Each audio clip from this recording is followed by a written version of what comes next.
नाही, याच्यावर मी उत्तर ऑलरेडी कोकणामध्येच दिलेलं आहे. प्रमोद जठार हे भाजपाचे आमदार आहेत, डिसिजन मेकर नाही आहे. डिसिजन घेणारे माननीय देवेंद्रजी आहेत आणि त्यांचे केंद्रीय सगळे स्तरावरचे नेते आहेत. जसं मी त्या माझ्या मुलाखतीमध्ये सांगितलं होतं की मी काय करावं आणि पक्षानं काय करावं हे शिवसेनेमध्ये जर मी सांगायला लागलो तर ते मला पहिले अधिकार आहेत का? तर मला ते अधिकार नाहीत. मी मंत्री असताना देखील, मी उद्योगमंत्री असताना देखील. त्यामुळे भाजप तर आमचा मोठा भाऊ आहे आणि त्याच्यामध्ये नेत्यांचे फार मोठे स्तर आहेत. तिथले महाराष्ट्रातले सगळे निर्णय हे देवेंद्रजी घेतात. त्याच्यामुळे नवीन आमच्या कोकणातले मित्र प्रमोद जठार साहेब आमदार झालेले आहेत. शेवटी संघटना बांधणं, संघटना वाढवणं हे प्रत्येक कार्यकर्त्याचं काम असतं आणि आपल्या कार्यकर्त्यांना ऊर्जा देण्यासाठी अशा पद्धतीची वक्तव्य कदाचित झाली असतील आणि मी त्याच्याकडे अतिशय खिलाडी वृत्तीनं बघतो. त्याच्यामध्ये कुठेही वाद आहे किंवा विवाद आहे अशातला भाग नाही. असं आहे की तुम्ही आता ज्या स्थानिक स्वराज्य संस्थांच्या निवडणुका आहेत त्याचा फॉर्म्युला ठरल्याची चर्चा आहे, नेमकी काय आणि तुम्ही कुठल्या जागेवर आग्रही? फॉर्म्युला अजिबात ठरलेला नाही.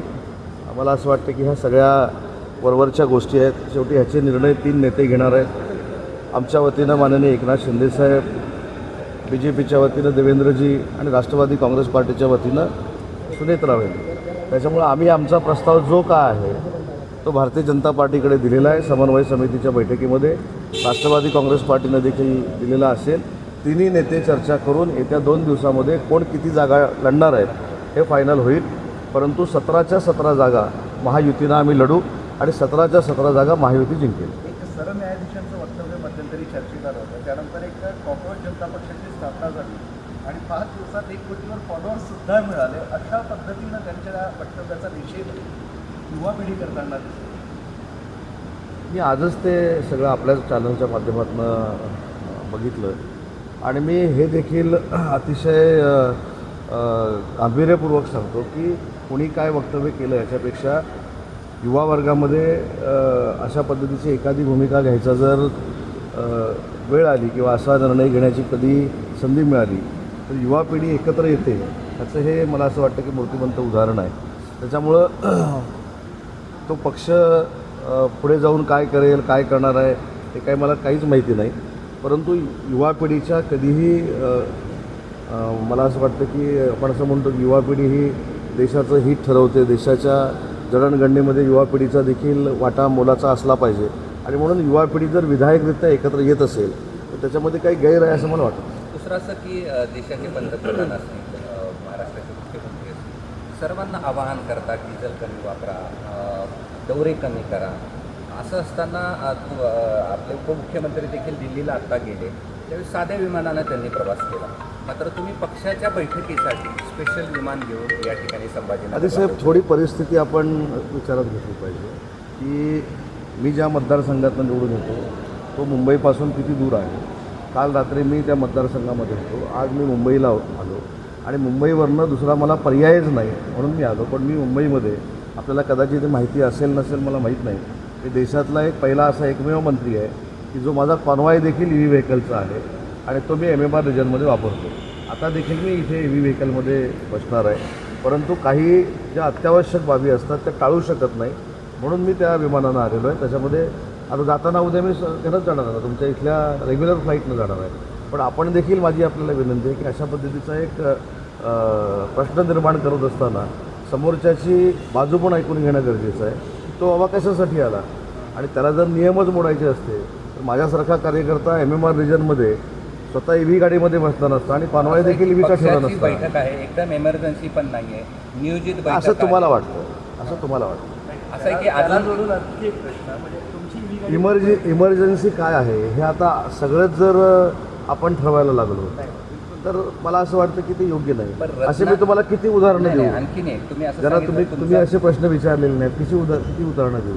माझं म्हणणं असं आहे की त्याची रिक्वायरमेंट काय होती.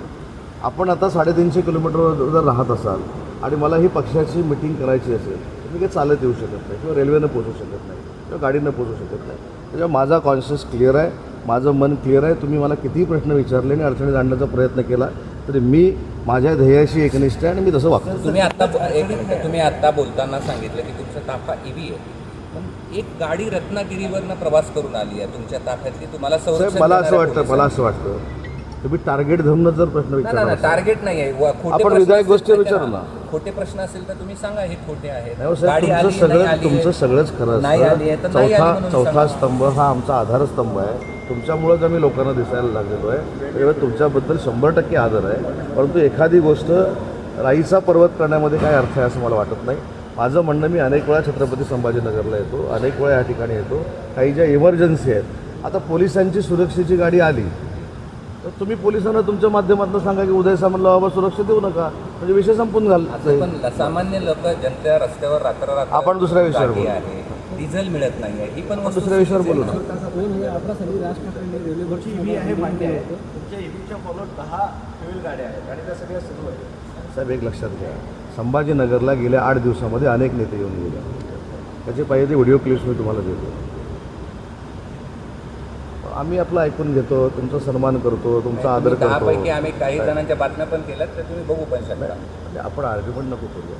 माझं म्हणणं असं आहे, विधायक गोष्टीसाठी एखादी गोष्ट जर इमर्जन्सी म्हणून आम्ही केली असेल तर आपण देखील समजून घेतल्या पाहिजे. तसं अनेक गोष्टी आम्ही आपल्या समजून घेतो आणि असं आम्ही कुठेही म्हटलेलं नाही की तुमच्यामुळंच आम्ही महाराष्ट्राला दिसतो, तुमच्यामुळंच आम्ही सगळं राजकारण करतो. त्याच्यामुळं मी मगाशीच सांगितलं की रात्री 12 वाजेपर्यंत मी रत्नागिरीमध्ये होतो. आणि दुसरी महत्त्वाची गोष्ट, मी कशानं आलो रत्नागिरीतनं, तर मग ते हे ऐकून घ्या. रत्नागिरीतनं मी कशानं आलो, तर विमानानं नाही आलो, लोकल प्रवास करत मी आलो, ट्रेनमधनं आलो. सर्वसामान्य जनता ज्या ट्रेननं येते त्या ट्रेननं मी आलो, दादरला मी उतरलो. त्याच्यानंतर तुमच्याकडे 6 नंतर किंवा 7 नंतर इकडे यायला विमानच नाही. त्याच्यामुळे मला हे करावं लागलं. ही गोष्ट देखील आपण समजून घेतली पाहिजे. राष्ट्रवादीचे काही लोक तुमच्या म्हणजे अजित पवारांच्या राष्ट्रवादीचे काही लोक तुमच्या पक्षाच्या संपर्कात आहे अशा पद्धतीची एक चर्चा सुरू आहे. आज आमच्या पालकमंत्र्यांनी पण त्याला एक सहमती दर्शवली. खरंच असं आहे? मला माहीत नाही, छत्रपती संभाजीनगरच्या पालकमंत्र्यांच्या संपर्कामध्ये जर ते असतील तर ते काही मला माहिती नाही. परंतु मुद्दा असा आहे की अजितदादांची राष्ट्रवादी काँग्रेस पार्टी ही आमच्याबरोबर मित्रपक्ष म्हणून काम करते. त्याच्यामुळं मला असं वाटतं की त्यांचा पक्ष फोडणं आणि त्यांच्यातले कार्यकर्ते किंवा आमदार आमच्याकडे घेणं हे काय आमचं ध्येय नाही. 2008 साली राज ठाकरेंनी रेल्वे भरती संदर्भात आंदोलन केलं होतं. पुराव्याअभावी देतात त्यांची निर्देश मुक्त. काय 2008 साली राज ठाकरेंनी रेल्वे भरती संदर्भात आंदोलन केलं होतं.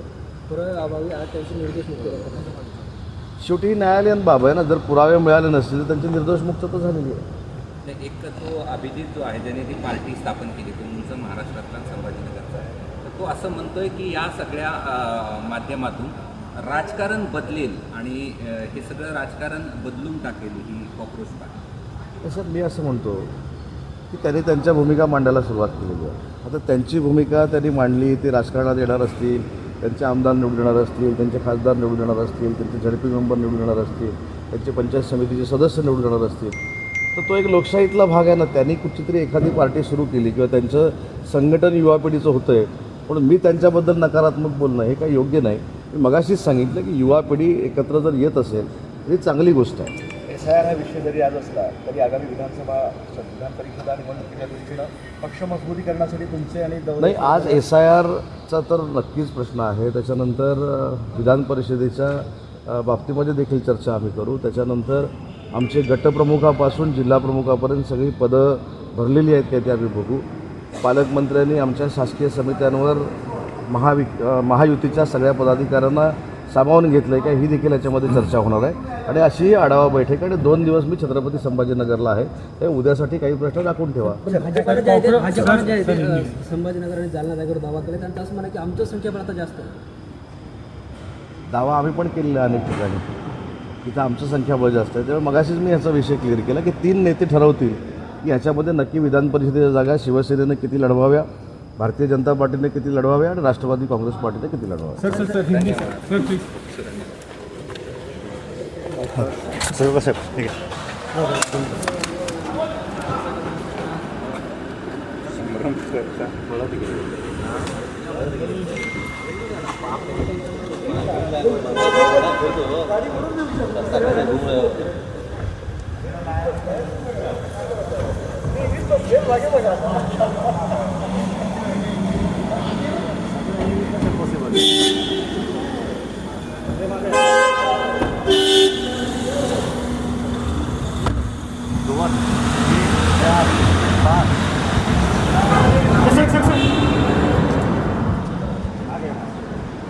ह्या 2 पण राहिलं ना. ती पण धर्म ती पण घ्या ना. मोदी सारखे विचारले का अच्छा क्या केली क्या अच्छा क्या केली क्या